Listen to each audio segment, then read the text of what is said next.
Bien, buenos días a todas y a todos. Yes. En primer lugar, pues es necesario que agradezca la invitación para participar en estas jornadas. Yo dirijo un centro de Derecho Ambiental en nuestra universidad, que es un poco más joven que el suyo, porque nació en 2007, aunque se hacían cosas antes de llamarnos Centro de Derecho Ambiental en la misma línea. Y pues allí también tenemos una maestría, que es la única en España de 2 años, que es online y por tanto interdisciplinar, tanto en el ámbito del derecho como en otros ámbitos. Y también tenemos una revista, la Revista Catalana de Derecho Ambiental, y tenemos una clínica jurídica. Por tanto, nos dedicamos también a la docencia, también a la investigación, de una manera muy parecida con el Centro de Derecho Ambiental de la Universidad de Chile, con el que tenemos relación desde hace muchísimos años. Bien, yo les voy a hablar de como dice el título, los estándares de la Unión Europea de comportamiento de las empresas en materia de derechos humanos y medio ambiente. Ah, ya les aviso que va a ser ah, poco confuso lo que les voy a contar, pero es que la vida es confusa en esta materia. Ah, Como ayer vi que el exministro de la Corte tenía ciertos problemas con la sincronía con la presentación, voy a ir diciendo siguiente y así vamos. ¿Sí? Estás acá. Entonces es mucho más fácil, sí. Bien. Que no sabía a quién le hacía señales. Muy bien. Bien, pues el esquema de mi presentación va a ser este, una pequeña introducción sobre el contexto y cómo las medidas normativas basadas en el estándar de la diligencia debida se han ido generalizando o utilizando cada vez más. Una segunda parte más central, donde hablaremos de esa directiva específica de diligencia debida de las empresas en materia de sostenibilidad. Y, por último, las últimas evoluciones que van, por desgracia, en una línea de retroceso de una directiva que, por otra parte, es muy reciente. Bien. Por tanto, vamos al contexto. Vamos a pasar. Bien, el contexto general de esta norma es un contexto internacional y es parte de una serie de constataciones. La primera, que no hace falta entretenerse para decir que se ha demostrado que las empresas en muchas ocasiones son capaces de generar efectos adversos sobre los derechos humanos y el medio ambiente a través de sus actividades. Naturalmente eso varía sobre el tipo de empresa a que se dedica, dónde actúa, etcétera, pero hay suficientes ejemplos en todo el mundo de daños causados al medio ambiente o a los derechos humanos con participación más o menos directa de empresas.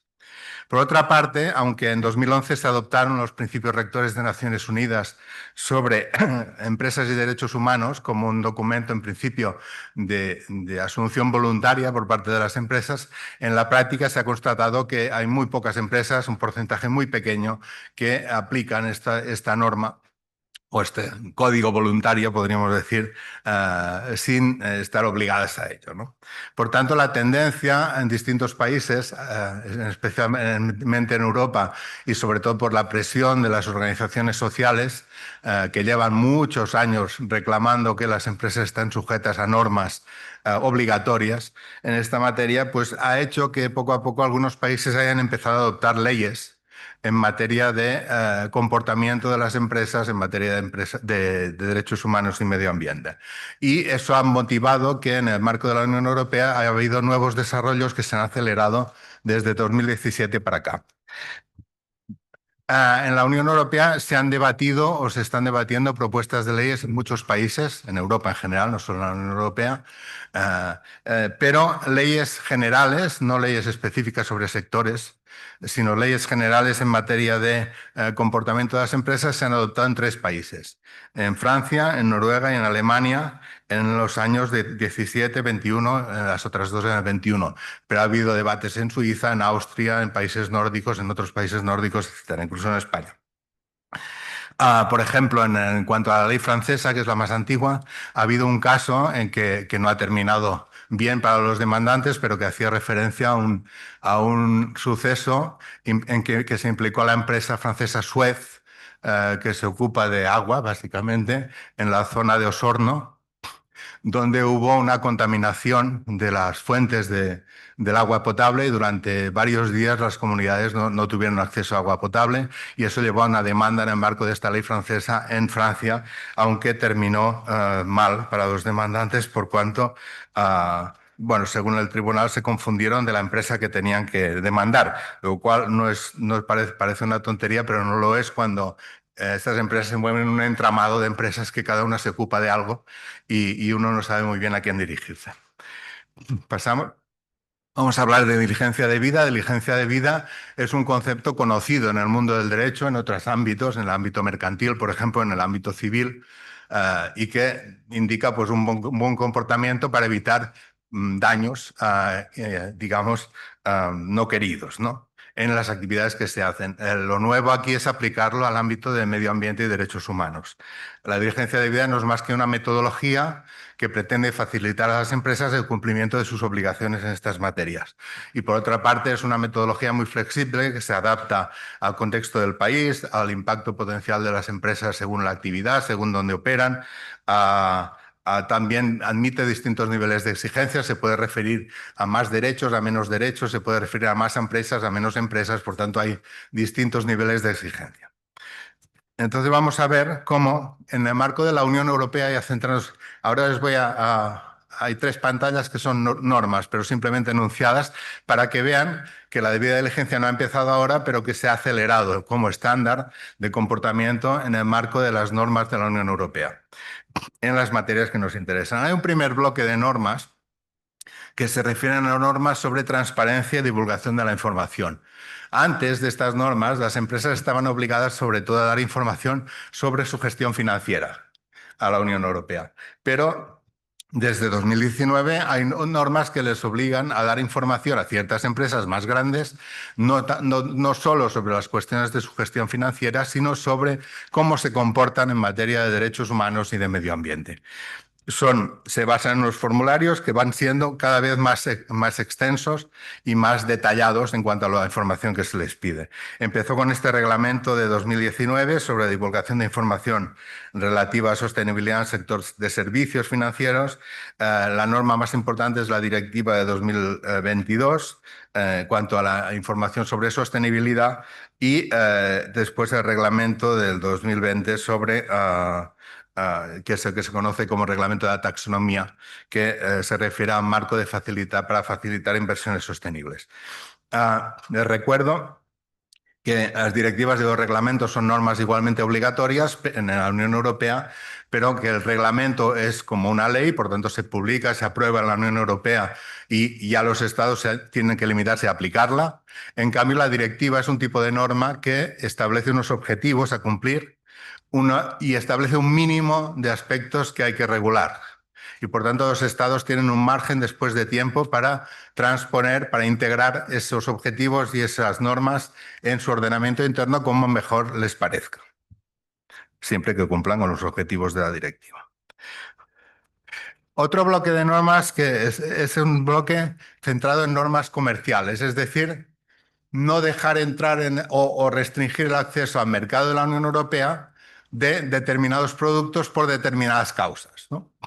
Entonces, la más antigua se refiere al fenómeno que ustedes conocerán o que se conoció como los diamantes de sangre, es decir, diamantes extraídos en contextos de conflictos armados, especialmente en África. Este es el reglamento más antiguo, el 2002, que adapta para la Unión Europea lo que se llamó el proceso de Kimberley, que era un sistema para no dejar entrar en el mercado, aparentemente, siempre a veces luego hay infracciones, ¿no? Pero diamantes que procedieran de conflictos armados.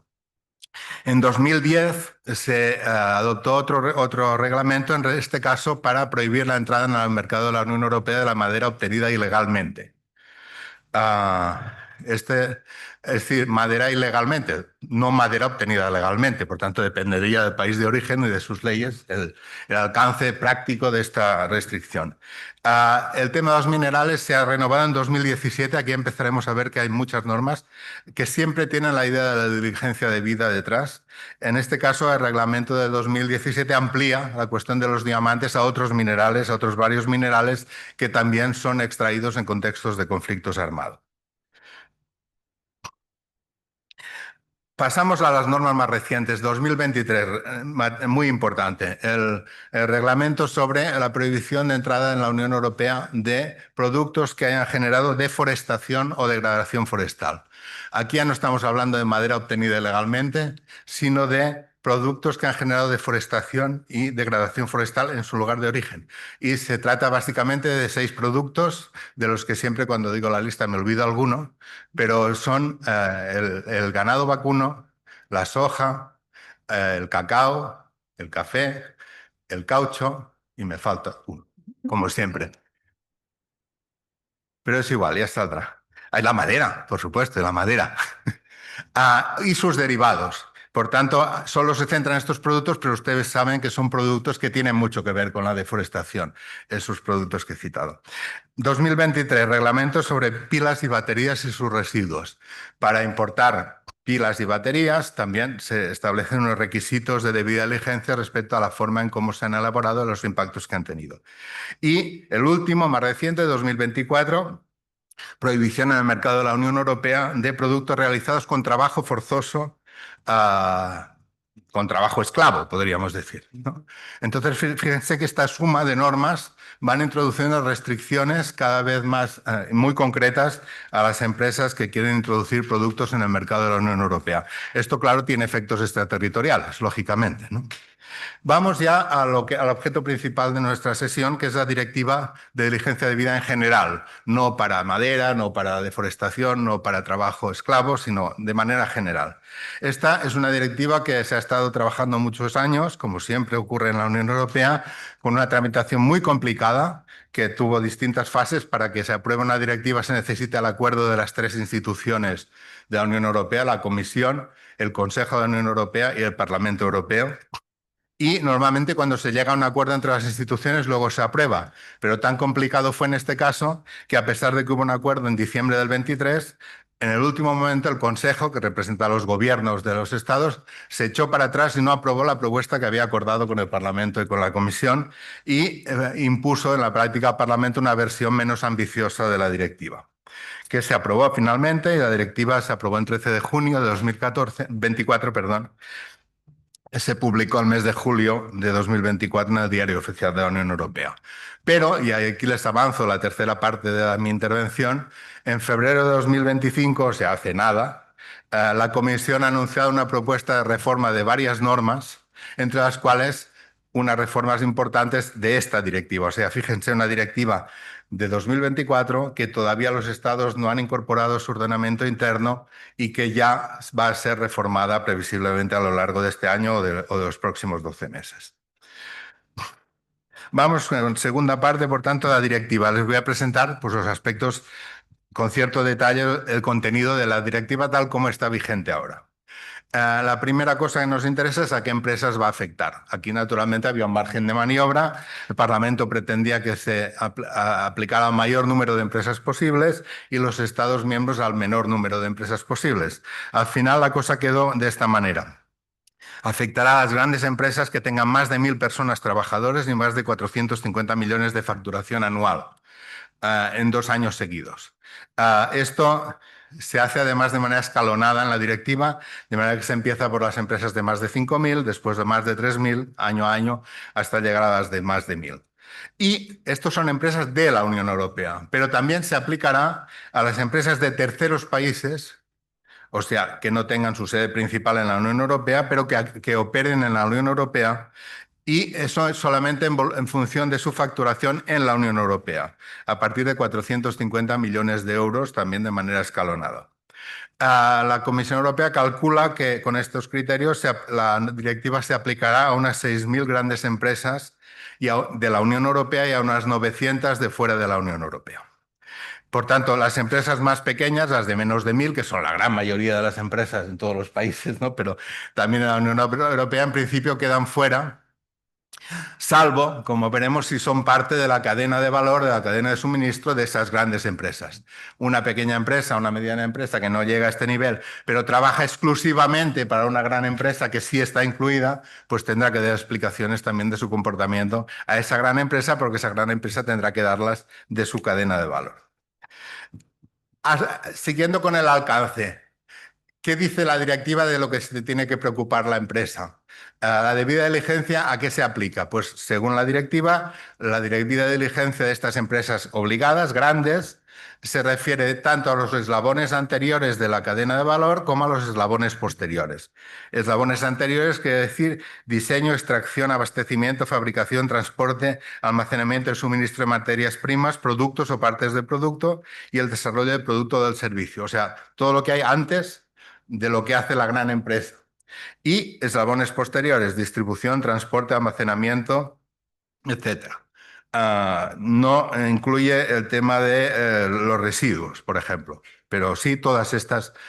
Por tanto, según esta directiva, una empresa grande tendría que ocuparse de perseguir toda su cadena de valor y saber lo que está haciendo todas las empresas que trabajan para ella, que pueden ser muchísimas en muchos países distintos según a qué se dedique la empresa, ¿no? Por ejemplo, en Noruega hubo una investigación de una ONG que tardó 3 años en reconstruir la cadena que llevaba a vender en los supermercados de Noruega latas de comida para gatos. Y al final, después de pasar por varias empresas y varios países, llegó a unos pescadores de Tailandia, ¿no? Donde estaba el principio de todo eso. Seguimos adelante. Ámbito de aplicación, ¿para qué? ¿Sobre qué le vamos a preguntar a las empresas? Pues la directiva tiene 2 bloques que están determinados en el anexo. Una parte primera en relación con derechos humanos, una parte segunda en relación con medio ambiente. En cuanto a derechos humanos, lo que exige la directiva que esas grandes empresas informen es en relación con su comportamiento en cuanto a derechos y prohibiciones incluidos en algunos tratados internacionales de derechos humanos. En concreto, los 2 pactos internacionales de 1966, el Pacto de Derechos Civiles y Políticos, Pacto de Derechos Económicos, Sociales y Culturales, la Convención de Derechos del Niño y después 8 convenios de la OIT, los convenios básicos y fundamentales de la OIT. Pero no incluye otras normas como, por ejemplo, el Derecho Internacional Humanitario o el Convenio contra la Corrupción o el Convenio contra el Genocidio, por decir algunos, ¿no? O sea, solo esos. La parte segunda del anexo se refiere a medio ambiente y también incluye, por una parte, 2 conceptos generales: la prohibición de causar ciertas degradaciones ambientales que se detallan en distintos sectores y el respeto al derecho a las personas, colectivos y comunidades a tierras y recursos y a no verse privados de sus medios de subsistencia.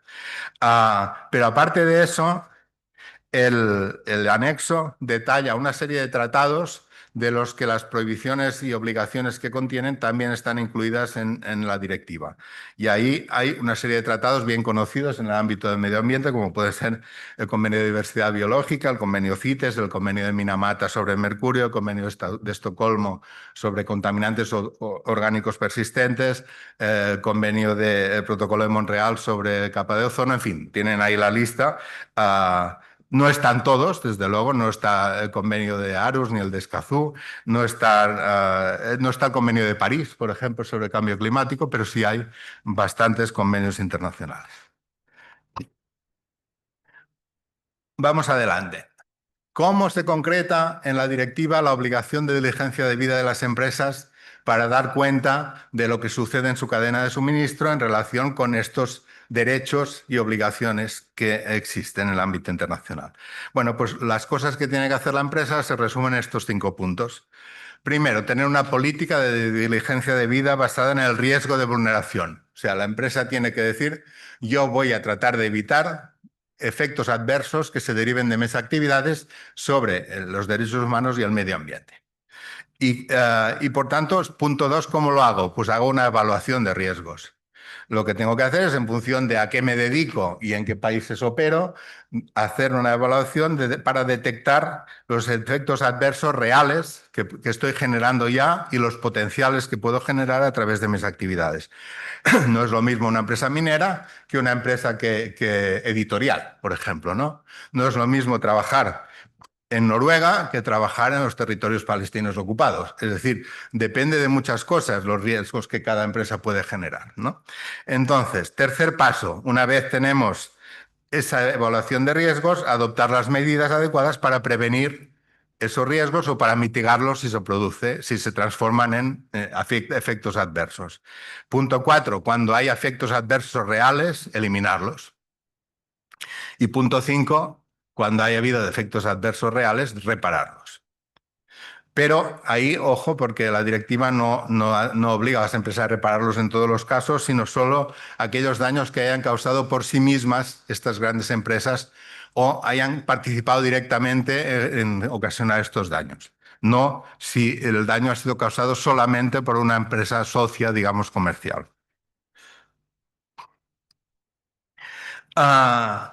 Hay un punto específico, si seguimos adelante, en relación con el cambio climático, un punto específico que la directiva dice que esas grandes empresas deben adoptar y poner en práctica un plan de transición para la mitigación del cambio climático que alinee sus negocios con los objetivos del Acuerdo de París. En realidad hay otras normas europeas que se ocupan de las obligaciones en materia de cambio climático y esta es una medida, digamos, complementaria de otras que existen. Pasamos adelante. Acciones que prevé la directiva para que las personas puedan reaccionar ante riesgos de efectos generados por una empresa o su cadena de valor o daños realmente causados. Son varios, después los repasaremos, pero en principio vamos a verlos uno a uno. Procedimiento de reclamaciones. Las empresas deben tener un procedimiento, se dice en la directiva, justo, públicamente disponible, accesible, previsible y transparente para tramitar reclamaciones. Gracias. Las reclamaciones hay una jerga, digamos, propia de la directiva que habla de expresión de inquietudes legítimas. Bueno, es la manera que tienen de decir que tenemos cierta información que nos hace pensar que puede haber efectos adversos reales o potenciales, o sea, que ya se están produciendo o que se pueden producir con respecto a las operaciones, dice, de la empresa, las operaciones de sus filiales o la de sus socios comerciales.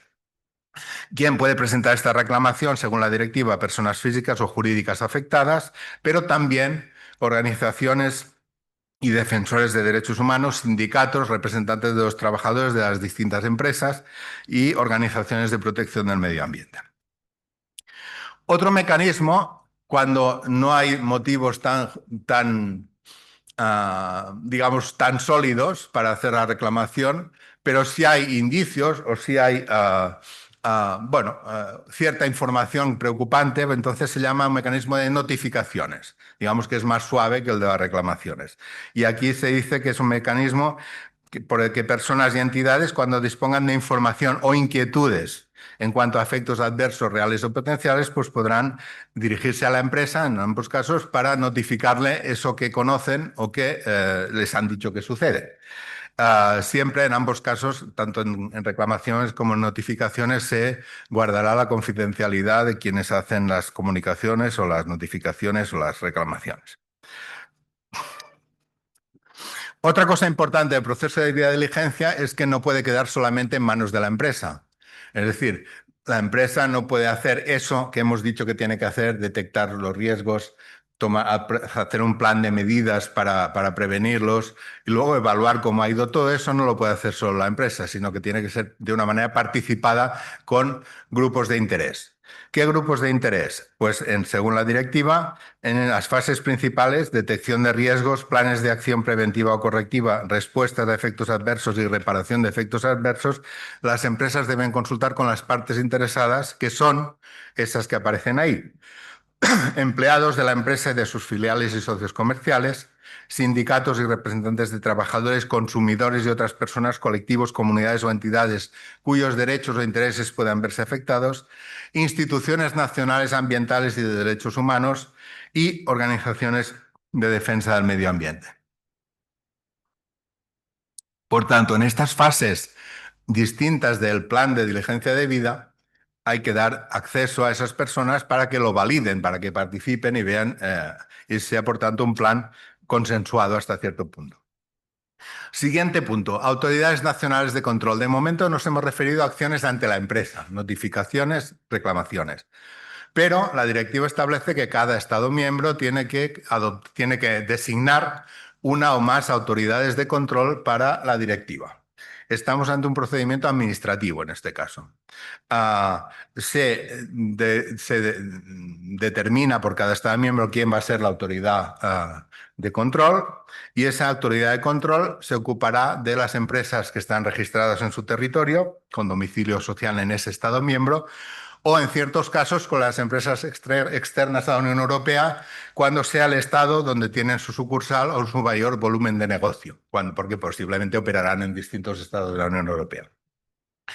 Deben ser autoridades funcional y jurídicamente independientes, lógicamente libres de influencias de las propias empresas, no pueden estar las empresas dentro de la autoridad, y pueden actuar de oficio a partir de comunicaciones o denuncias, podríamos decir. ¿Quién puede tener acceso a la autoridad para hacer una denuncia? Que la directiva en su jerga habla de exponer inquietudes fundadas. Tiene que hacerlo a través de canales de fácil acceso, toda persona física o jurídica. O sea, aquí hay una amplia legitimación para presentar estas denuncias en realidad a las autoridades de control. Habrá protección de la identidad, se evaluará la comunicación y se informará del resultado de la evaluación, dándole la razón o no a los reclamantes en su caso. Y es importante, esta decisión de la autoridad de control debe tener un mecanismo de revisión que puede ser ante un órgano administrativo o judicial. ¿Qué puede ocurrir si el examen de la autoridad de control demuestra que la denuncia estaba fundada y que ha habido un incumplimiento de la directiva? Cuidado aquí, no se confundan. Un incumplimiento de la directiva quiere decir no que haya causado daños al medio ambiente o a los derechos humanos, sino que esos daños sean consecuencia de un incumplimiento de la obligación de debida diligencia de la empresa. Es decir, que no haya hecho correctamente el proceso de debida diligencia. Eso es lo que valora la autoridad administrativa. Pues en este caso se dice en la directiva que habrá un régimen de sanciones, que el límite máximo de esas sanciones no será inferior al 5% del volumen de negocio de la empresa, y que la autoridad podrá ordenar, pues aparte de esas sanciones, pues el cese de las infracciones, que no se repita la conducta y que se efectúe una reparación proporcionada a la infracción. Cuestiones más de detalle, la directiva dice que esto tiene que tener proyección en la contratación pública. Por tanto, que el hecho de cumplir debidamente con la directiva de diligencia debida tiene que ser premiado, podríamos decir, en los procedimientos de contratación pública o de concesiones públicas. Eso dependerá naturalmente de cada Estado cómo lo ajuste, pero como hay normas europeas también sobre contratación pública, en la práctica representa una posible ampliación de los motivos de exclusión o de no adjudicación o de puntuación en la ejecución de los contratos con las administraciones públicas. Pasamos a otro aspecto, responsabilidad civil. La directiva establece un régimen mínimo de responsabilidad civil común por daños causados, aquí sí, por los daños causados a una persona física y jurídica, siempre que se produzcan dos elementos: que se hayan incumplido las obligaciones de prevenir y mitigar efectos adversos potenciales o de eliminarlos, y que como consecuencia de ese incumplimiento se hayan causado esos daños a los intereses de las personas físicas o jurídicas. Por tanto, cuando una empresa, por ejemplo, no haya hecho un plan de debida diligencia o su plan no haya previsto elementos clave que han causado un daño, pues ahí podremos acudir a la responsabilidad civil de este régimen común, que ya les avanzo que la propuesta de reforma es eliminarlo.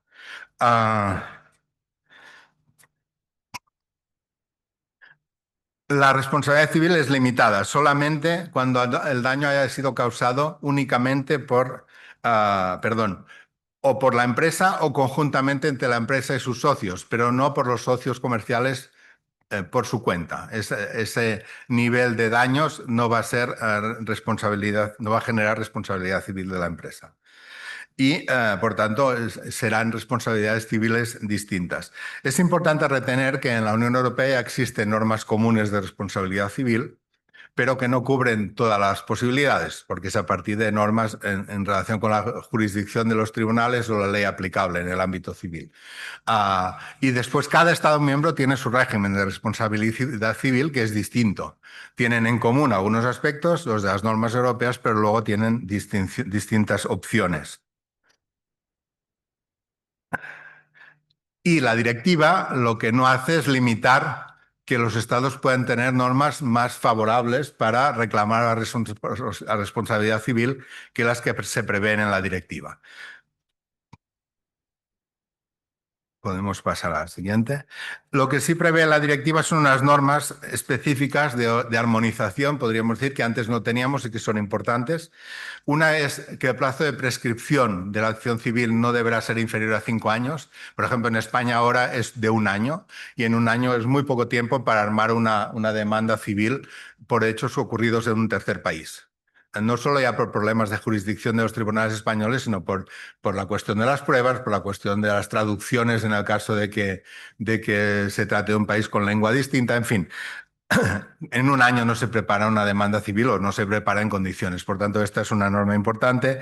Después se prevé, otra cosa que se va a eliminar si sale adelante la reforma, que cualquier persona en un tercer país que fuera de estas personas afectadas podría autorizar a un sindicato o una ONG o a una institución nacional de derechos humanos o de medio ambiente a representarla ante los tribunales, por ejemplo, españoles o de otro país de la Unión Europea, que las costas procesales no serán excesivamente onerosas, de manera que disuadan de presentar demandas civiles, que se podrán solicitar medidas cautelares y, muy importante, que los jueces podrán ordenar a las empresas la divulgación de documentos necesarios a los efectos de la prueba. Si estamos diciendo que para que haya responsabilidad civil de la empresa matriz necesitamos probar que esa empresa matriz ha participado en la decisión que ha generado los daños, y eso normalmente se basará en documentos que solamente tendrá la empresa matriz. Si esos documentos no tenemos acceso, será difícil probar en muchos casos la responsabilidad de la empresa matriz. Por eso esta norma es muy importante. Yo creo que esto lo dejaremos para más adelante porque es lo mismo que he dicho ordenado de otra manera. Estas dos siguientes y lo dejamos para después. Podemos agruparlo después en el debate, si acaso de manera más telegráfica. Y ya vamos terminando esta segunda parte. La directiva podrá ampliarse en el futuro. La propia directiva prevé una serie de revisiones. Establece un plazo de 2 años para su transposición hasta julio del 26. Se dice que la Comisión presentará en 2 años un informe sobre requisitos adoptados de empresas financieras. Esto se propone suprimir, por tanto, lo he puesto ahí en verde. Es decir, los bancos no están afectados por esta directiva. Eso es importante porque los bancos parece que no tengan nada que ver con el mundo del real de los impactos y tienen mucho que ver con la financiación de proyectos. Y a los 6 años se dice que la Comisión debe presentar un informe para reevaluar una serie de aspectos de la directiva. Si está siendo bien aplicada, si tiene efectos indeseables sobre pequeñas y medianas empresas, si las empresas abarcadas es correcto o hay que ampliarlo, si los umbrales de número de empleados y negocios son correctos, si hay que modificar el anexo y ampliarlo, en fin. Todo este tipo de cosas que se prevé que se van a revisar. Y vamos al tercer punto. No sé cómo estoy de tiempo. Vamos bien, ¿no? Todavía. Casi, Casi. Casi bien. casi bien. Bueno, Estamos- pues bien, este es más corto. Es decir, el pretexto de la competitividad. Es decir, saben que la Unión Europea es dependiente de muchas cosas, de energía, de minerales estratégicos, de muchas otras cosas. Y estamos ahora además en una guerra comercial abierta por el nuevo presidente, nuevo ya conocido, pero de Estados Unidos, que tiene unas implicaciones pues, que ahora mismo no es posible evaluar todavía, ¿no? Pero, por tanto, el tema de la competitividad es un tema que está en el candelero en la Unión Europea. Pero bajo el impacto de este discurso, en realidad lo que se está proponiendo es un retroceso importante en este tipo de normas dirigidas a crear obligaciones para las empresas de rendir cuentas de lo que hacen. Porque esto se ha ido a partir del informe conocido como informe Draghi de septiembre del año pasado.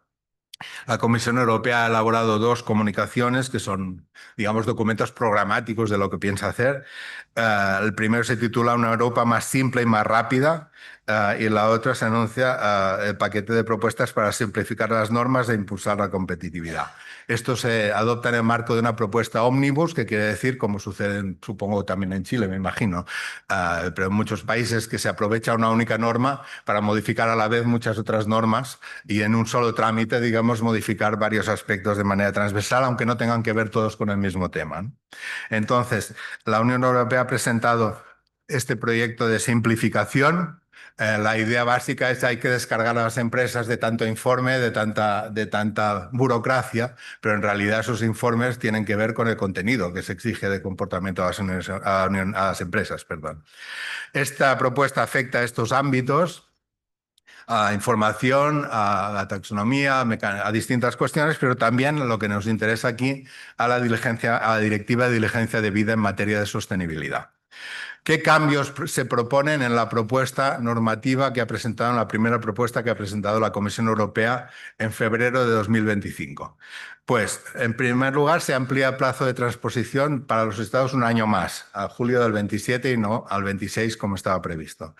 Se retrasa la aplicación a las empresas en un año más, es decir, aquellos 3 años graduales se mueven un año más y sobre todo para las empresas más grandes hasta julio del 28 no será aplicable. Se restringe a los Estados miembros la introducción de normas más estrictas en algunos puntos. Es lo que se llama la armonización. Las directivas siempre dicen, de lo que dice la directiva, estos puntos no se pueden hacer más exigentes y en los otros sí hay margen para ser más exigentes. Pues lo que se hace es ampliar el número de aspectos en que no se puede ser más exigente. Se suprime ese régimen común de responsabilidad civil que les he explicado antes, pero se mantiene, lógicamente, los regímenes de responsabilidad civil que haya en cada estado y la posibilidad de que sean más exigentes unos que otros, lo cual también sitúa a las empresas en la posibilidad de elegir su ubicación en el país donde les sea más difícil que se les exija responsabilidad. Se elimina esa idea de que en el futuro se aplicará a entidades financieras, se elimina el límite mínimo de la sanción máxima, ese 5% al que he aludido, y esos otros cambios. Este es muy importante. La diligencia de vida no será para toda la cadena, aquellos eslabones anteriores y posteriores, sino solo para los socios comerciales directos. Es decir, imaginen ustedes una empresa que produce y vende celulares. Antes, esa empresa debería dar cuenta hasta la extracción de los minerales que sirven para la batería de sus celulares.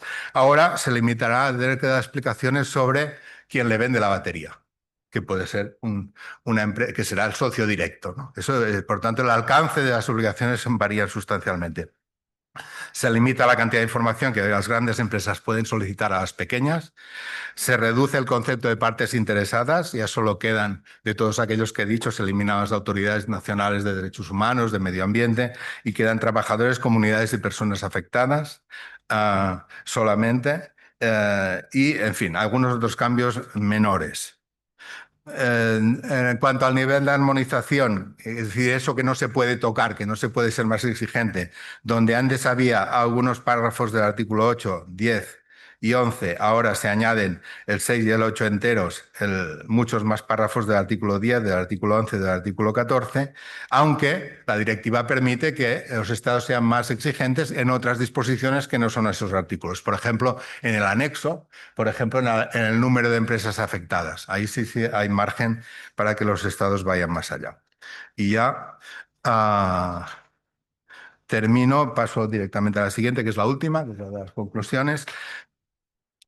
Conclusiones de este proceso. Pues primero, ha costado mucho llegar a esta directiva y por tanto, aunque haya sido recortada en su ambición, pues es un paso importante que la Unión Europea haya adoptado esta directiva, en esa tendencia hacia la debida diligencia ya no voluntaria, sino obligatoria.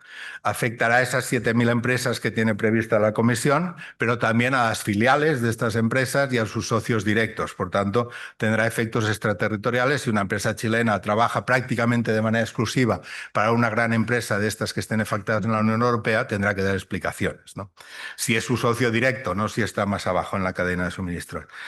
Este proceso de reforma que se ha abierto, pues naturalmente pone en peligro algunos de los objetivos de toda la directiva y rebaja sustancialmente su alcance, pero es cierto que la directiva también permite a los Estados miembros ser más exigentes en cuanto a las empresas afectadas, en cuanto a los derechos protegidos, en cuanto a la responsabilidad civil, y eso será objeto del proceso de transposición de la directiva en esos 2 años más uno, digamos, que les han alargado. De todas maneras, esto que estoy diciendo es una propuesta de reforma. Como es una directiva, tiene que pactar la Comisión con el Parlamento Europeo y con el Consejo, y puede ser que no todo esto que digo que va a cambiar, al final cambie. Pero esta es la cuestión. Espero haberles confundido solo lo justo con la presentación y quedo a su disposición. Muchas gracias. Buenos días a todos y todas. Agradecemos enormemente la presentación muy didáctica del profesor Anthony Pigrau. Y si quieres, damos paso a los comentarios, Jorge. Bueno, Tom era el que decía, ¿no? Nos confunde para aclarar. Sé que bien. Muchas gracias por la presentación. A ver, yo debería comentar, ¿no? Pero voy a hacer al revés de lo que hacen los mortales en un congreso, ¿no? Una jornada. Más que unos comentarios, tengo unas preguntas. Bueno, Y creo que son tres. La primera es, esto lo tocó tangencialmente ayer la profesora Infante y creo que nos va a llegar acá, porque bueno, si bien esto es derecho comunitario y ciertamente no nos empece mucho en una facultad latinoamericana como podría ser acá, si hay potencialidades de cómo estas directivas van a, podríamos decir, fragmentarse con otras que tienen finalidades similares, otros podríamos decir, cuerpos legales que son voluntarios, ciertamente. Estoy pensando con nombre y apellido, por ejemplo, en las líneas directrices de conducta empresarial de la OCDE. Tienen una finalidad, si no idéntica, muy similar. Son voluntarias. En Chile se aplican incluso a propósito de esa línea directiva. Hay mecanismos alternativos de resolución de conflictos con experiencias dispares, ¿no? Pero llegan a lo mismo, ¿no? La misma idea, un deber de conducta, se aplica voluntariamente y se va colocando. En el caso del Banco Interamericano de Desarrollo, para efectos latinoamericanos también lo mismo, ¿no? Tenemos el mecanismo independiente, ¿no? de consulta e investigación, también opera, en sentido voluntario también, pero la misma idea. Entonces, la primera pregunta sería, bueno, pareciera ser que ya no me sorprende la extraterritorialidad, hay gente que se asusta, pero bueno, desde que hay tribunales de fútbol, me interesa el ex esportiva y esas cosas no me asustan tanto, pero la pregunta es cómo van a convivir eso en el futuro cuando esto comience a operar. Esa es una primera cosa. La segunda cosa es más bien retórica, ¿no? Porque, ¿cómo lo digo? Tenemos como dos contrapartes, ¿no? En principio de derecho ambiental en general, lo que se enseña en el manual. Eh, el gradualismo por una parte, los cambios tienen que ser progresivos, pero por la otra, cada vez que hay un cambio no se puede retroceder y hay prohibición de retroceso. Desde derecho humano se juntan las dos caras de una moneda. Entonces, la pregunta retórica es, eh, ¿gradualismo del gradualismo es retroceso, no? Con el ejemplo de instituciones financieras es muy bueno, porque se espera que sea, pero no va a ser. Entonces, es complejo, ¿no? Dentro de la confusión. Y la tercera, ya aquí sí el comentario propiamente tal, si no recuerdo, hace un tiempo en la prensa decían que en Talca, bueno, Talca es una ciudad bastante polémica en Chile porque suelen ocurrir desgracias. Nada contra Talca, muy amigo de la gente de allá, la Universidad de Talca, pero una ciudad que siempre es como acontecida, por decirlo de forma bien amena, y comenzó a haber un aumento de la prevalencia en ciertas alergias, ¿no? Particularmente por polen, y detectaron que eso viene de unas plantaciones de avellanas. Esas avellanas las tiene una empresa que es muy famosa, que compra y que Rochero Ferrer para hacer este sucedáneo de avellanas de cacao, ¿no? La Nutella. Así que si esto empieza a funcionar luego, prepárense. Talca va a aparecer quizás por la directiva en las noticias de nuevo, quién sabe. Y bueno, esas son dos preguntas, un comentario, comentarios. Eso lo que podría decir solamente. bueno, gracias por las preguntas. La primera es efectivamente, hay una lluvia de normas a las que las empresas pueden someterse voluntariamente o en algunos casos pues van a ser obligatorios, porque fíjense que antes hablé del reglamento de trabajo forzoso. Y el reglamento de trabajo forzoso no va a ser modificado. Por tanto, esa empresa que introduce baterías en la Unión Europea o que introduce celulares, por la directiva puede ser que no tenga que ir hasta las minas, pero por el reglamento de trabajo forzoso sí que puede ser que tenga que ir hacia las minas. en donde se extraen los minerales que les sirven para las baterías. Está el tema de la deforestación. Es decir, son muchas normas que las empresas las empresas grandes, tienen que integrar, y para la mejor manera de integrarlo es hacer bien su diligencia de vida general, porque si hacen bien su diligencia de vida general, eso les servirá para todo.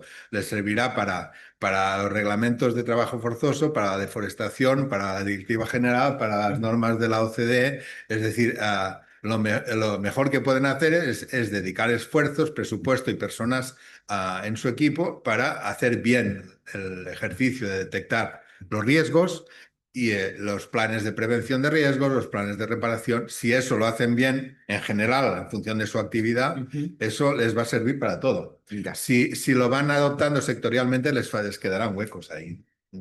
Entonces, el tema de cómo va a funcionar, el tema de Talca, ¿no? Yo antes, por ejemplo, imaginemos un caso imaginario, ¿no? Una gran empresa europea instala una piscifactoría, pongamos en la Patagonia chilena, ¿no? Entonces, si esa piscifactoría genera una contaminación en el mar que afecta a la pesca y puede afectar a la salud de las personas, no solo porque dejen de trabajar los pescadores, sino a las personas que consuman esa pesca. Claro, esta directiva solo será eficaz si la gente se mueve. Eso está claro. Sí, y no es seguro que luego funcione. Es decir, la gente se mueve, quiere decir que las personas afectadas tendrán que utilizar todos esos instrumentos que he dicho, las notificaciones, las quejas ante las empresas, la autoridad de control que corresponda del país correspondiente de la Unión Europea, ver el mapa de responsabilidades civiles de los países de la Unión Europea como cuál es más favorable y mover el tema, porque si no hay quejas, no hay comunicaciones, no hay notificaciones, no hay desde fuera de la Unión Europea, esa empresa va a estar intocable. Incluso puede ser que salga mal, es decir, que se haga eso y no funcione, pero yo creo que a base de que se insista, sobre todo si son daños evidentes, digamos, o de una cierta dimensión, sí va a haber ahí mecanismos de que funcionen. Y la segunda pregunta... Gradualismo sobre gradualismo. Bueno, yo creo que sí, que gradualismo sobre gradualismo es retroceso. Yo, en mi caso, sí. También es verdad que estas cosas cambian, digamos. Fíjense que la directiva se aprobó justo antes de las elecciones al Parlamento Europeo, por eso decía yo que el Consejo le impuso al Parlamento, porque les dijo, o aceptan mis condiciones o esperamos a las elecciones. Claro, el Parlamento Europeo sabía que en las elecciones era posible que ese auge de la extrema derecha que se está produciendo en distintos países de la Unión Europea aumentara y que el Parlamento Europeo fuera más reticente a adoptar este tipo de normas. Y por tanto el Parlamento anterior decidió a tomarlo. Pero esto puede cambiar con el tiempo. Es decir, y lo importante es que la Unión Europea, una vez tiene la norma, lo que no va a hacer es derogarla entera sin poner otra norma distinta. Y por tanto estamos viendo un proceso en que se puede ir avanzando y sobre todo los Estados miembros, sobre todo los que estén más convencidos, pueden ir más allá de lo que pide la directiva.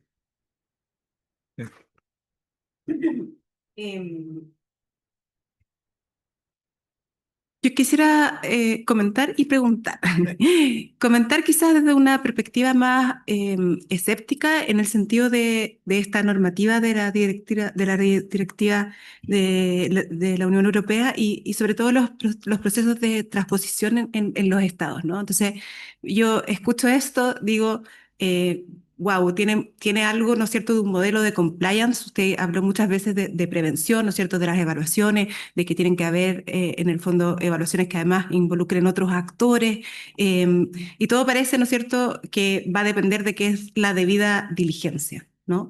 Y este concepto, que puede ser muy flexible, muy estricto, va a ir bajándose, ¿no es cierto?, en esto de que siempre ocurre, ¿no es cierto?, en el derecho europeo a cada uno de los países.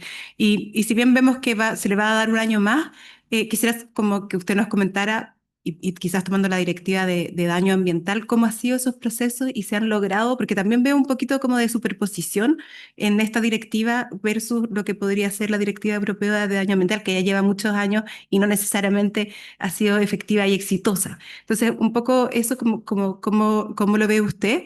Y lo otro que quisiera preguntarle es, si bien retroceso, o sea, gradualismo y gradualismo puede ser retroceso, ¿cómo ve usted ese proceso hoy día, ¿no es cierto?, de este ómnibus en términos más políticos? O sea, o más bien le doy la chance de pedir un deseo. Si alguna de esas normas que se quieren modificar hoy día, usted pudiera tener la varita de que saliera del proyecto de tipo ómnibus hoy día, ¿cuál sería?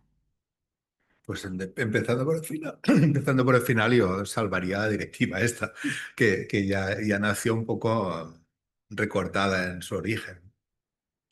A ver, el motivo de este retroceso o intento de retroceso está claro que son los lobbies empresariales en la Unión Europea, que tienen un peso, bueno, todas partes tienen peso, los lobbies empresariales en el gobierno de España, en cualquier, pero en la Unión Europea tienen mucho peso y por tanto llevan mucho tiempo oponiéndose a esta directiva cuando todavía se estaba negociando, oponiéndose a redacción cuando se empezaba a negociar y oponiéndose a la directiva cuando se aprobó. Y por tanto, el intento de echarla para atrás ha sido constante. Y por tanto, esto tiene que ver mucho con esa presión.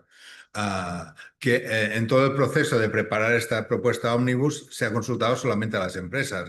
Por ejemplo, los sindicatos europeos han hecho un manifiesto súper contrario a la reforma diciendo que además nadie les ha pedido opinión, ¿no? Que el proceso de consultas que dice la comisión que ha hecho pues ha sido solamente con empresas, ¿no? Y por tanto, eso es importante retenerlo porque tiene la explicación que tiene. Por tanto, en términos políticos, la Unión Europea tiene gobiernos poco proclives a crear normas para las empresas, es la presión social la que obligó a que eso se produjera y además algunos no es que sean poco proclives, son nada proclives a crear ninguna obligación para las empresas, ¿no? En países pues como los de Hungría o como los de poco en Francia y Alemania, pero desde luego nada en Hungría o en la República Checa o en Eslovaquia y por tanto ahí es posible que efectivamente los grados de transposición de la directiva sean muy distintos, pero puede ser que en algunos países se dé más juego. El solapamiento con la directiva de daños ambientales. Bueno, la directiva de daños ambientales, que es bastante antigua, preveía, por ejemplo, la posibilidad de reclamar por daños en terceros países, pero eso es una opción que no se ha usado prácticamente, al menos en España y no sé si en otros países. Es decir, que en el momento de transponer eso se pone porque está en la directiva, pero en realidad el uso, que tampoco ha sido muy grande, ha sido solamente de hechos producidos en el territorio del país, del Estado miembro, pero no ha habido reclamaciones que yo sepa en España por daños producidos en terceros países.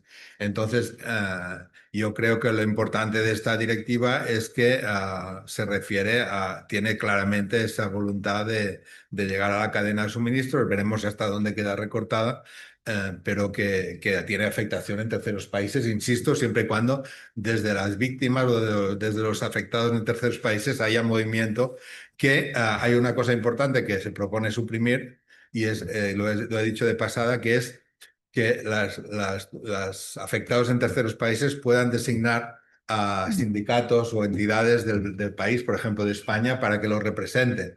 Entonces, si eso realmente se elimina, pues vamos a entrar en problemas también que dependerán por ejemplo, en responsabilidad civil, del alcance de los medios que el sistema de responsabilidad civil de cada estado dé, si permite acciones colectivas o no, cuál es por ejemplo, cuáles son los vínculos que atribuye jurisdicción al Tribunal Civil, en fin, cuál es la ley aplicable. Todo eso dependerá en parte de normas europeas y en parte de cada país, de cada Estado miembro.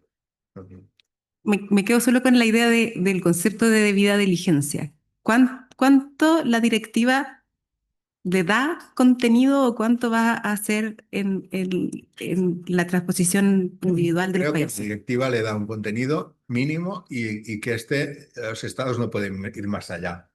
Es decir, yo no he detallado la directiva pero la directiva dice medidas de prevención que hay que tomar. Pueden ser esta y esta.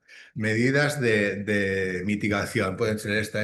Medidas de reacción cuando hay un daño, un efecto real. Esta y esta. Ahí es donde la armonización opere. Por tanto, los Estados miembros no podrán ir más allá para las empresas que eso. Pero eso yo creo que es suficiente para afrontar los problemas más graves generados por las empresas más grandes, no por las empresas pequeñas. Una empresa puede ser pequeña y generar daños importantes al medio ambiente o a los derechos humanos en función de a qué se dedique, ¿no? Puede ser pequeña por trabajadores, pequeña por volumen, pero causar impactos. pero yo creo que, digamos, el núcleo mínimo de la debida diligencia se formula como una obligación y eso es lo importante, no como una cosa voluntaria. Muchas gracias, profesor. Entiendo, Pilar, si me da que tenemos un espacio de preguntas del público, muy breve. Ahí están ofreciendo papelitos que nos van a traer para poder formular las. Sí, yo encuentro que es un instrumento que además hace este vínculo de derechos humanos y medio ambiente que es extraordinario y lo pone donde están, como se dice acá, las papas, ¿no es cierto?, calientes, ¿no? Así que me parece que además nos viene a ilustrar demasiado, de manera muy sucinta, pero muy sustantiva, con su ponencia hoy, así que se la agradezco mucho. Sé que están todos muy interesados, así que vamos a esperar un par de preguntas. Y como dice Jorge, yo creo que todas estas, y como fue en su momento el convenio de Aarhus, igual nos irradian mucho a Latinoamérica. Después se demoró muchísimo Escazú, ¿no? Pero fue inspirado en lo que fue Aarhus. Y ya tenemos algunos instrumentos, como mencionaba Jorge, que son voluntarios, pero que están trayendo el tema a Latinoamérica y que está tomando cada vez más fuerza. No, pero tengan en cuenta eso que he dicho, que vamos a estar 2 años con las transposiciones, veremos cómo queda la reforma y a lo mejor de todo lo que les he dicho hay una parte que no es, o sea, sobre todo de la reforma, o puede haber otra reforma, es decir, estamos en un escenario muy incierto. Totalmente. A ver, ¿habrá alguna pregunta o no? Ahí de los papelitos. Pues, a ver si la hacen llegar por gentileza. A ver si. eh, Vamos a empezar con esa. partamos con algo, claro. Y dice, acá, dice, a ver, la contracción de la aplicación de la Directivo. directiva respecto de financiadores afecta a los mecanismos del Banco Mundial o puntos focales OCDE. Es decir, en principio directamente no nos afecta. Lo que ya sea obligatorio por otras normas, seguirá siendo obligatorio. Entonces, no, lo que afecta es que desde la Unión Europea no se pretende obligar a las empresas, a las entidades financieras a entrar en esas obligaciones de debida diligencia que sí se prevén para otras empresas grandes. Pero esto no afecta para nada a otros regímenes que haya en el marco de otros organismos internacionales. Es decir, si esas instituciones financieras están obligadas por otras normas, seguirán estando obligadas, pero no por la norma europea. Ya, acá hay otra que dice, mira, dice más o menos sí, dice a- explicar o ampliar la idea sobre lo siguiente. El procedimiento de reclamo por infracción de la vía de diligencia por hechos ocurridos fuera de la Unión Europea. ¿Cómo ampliar esa idea? Pues el procedimiento de reclamos son, como hemos visto, dos. Aparte de uno ante la empresa, otro ante la autoridad administrativa de control. En ambos casos, claro, el de la empresa pues tendrá el recorrido que tenga en función de si la empresa cumple o contesta o examina seriamente esas reclamaciones. La directiva dice que tiene que hacerlo, ya veremos. Pero la vía ante la autoridad de control en principio es una vía administrativa y por tanto hay unas garantías de que si la autoridad de control finalmente se configura como un organismo independiente y con presupuesto y con recursos para atender a esas denuncias o esas reclamaciones, pues se supone que va a tener esa capacidad para pedir a la empresa explicaciones, para pedir que deje de generar esos daños, para tomar medidas cautelares, para imponerle sanciones, en su caso, a la empresa. Y sin perjuicio del recurso a la responsabilidad civil cuando sea posible. Por tanto, este es un poco el sistema. Claro. Y nos queda una última acá, dice, respecto a la prescripción de la directiva, dice, son elementos concordantes los 5 años señalados, ¿no? Y el conocimiento de los hechos. Dicho de otra manera, ¿es flexible temporalmente la prescripción? Sí, porque ahora no recuerdo la redacción concreta, pero la idea es que ese tiempo empieza a correr cuando se hayan producido, es decir, cuando haya, no recuerdo cuál es la fórmula que utiliza la directiva, pero sí establece un criterio sobre cuándo empieza a correr el tiempo de los 5 años. y creo que es después del conocimiento de los daños o de la producción de los daños. No recuerdo, disculpen, pero no recuerdo la redacción, pero en todo caso lo encontrarán fácilmente en el artículo 29 de la directiva. Ya. Y última pregunta, en respecto a la mesa que es próxima, dice acá lo siguiente. Dentro de los estándares mínimos no se consideró el convenio 169 de la OIT, pero sí se indica el respeto por los derechos de las comunidades nativas. ¿Ello no resulta contradictorio?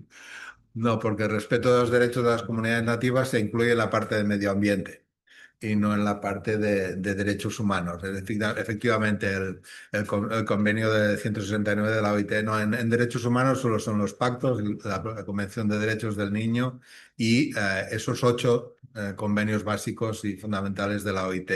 Pero han quedado fuera muchos aspectos.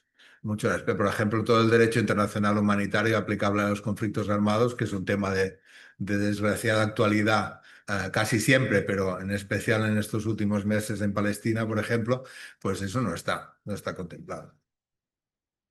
Bueno, yo creo que sin más demora, agradecemos mucho la exposición, los comentarios también de lo que pregunta el público, comentarios de Jiménez, lo que buenamente pude hacer yo y sin nada más que eso, pedir un fuertísimo aplauso al profesor Anthony.